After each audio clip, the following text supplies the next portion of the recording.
Warga bertahan di pinggir jalan usai penertiban bangunan di Jalan Juanda, tolak dievakuasi petugas.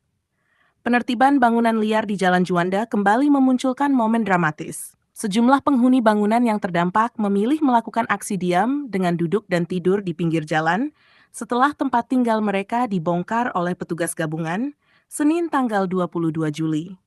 Meski telah ditawari evakuasi ke lokasi penampungan sementara yang lebih layak dan nyaman, warga dengan tegas menolak.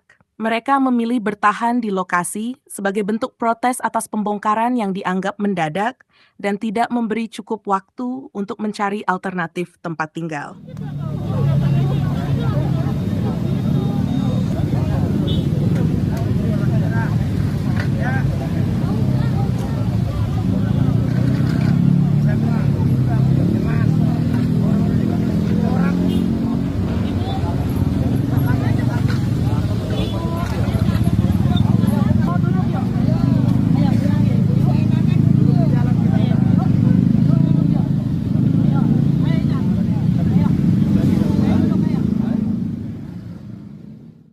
Download Tribun X sekarang, menghadirkan lokal menjadi Indonesia.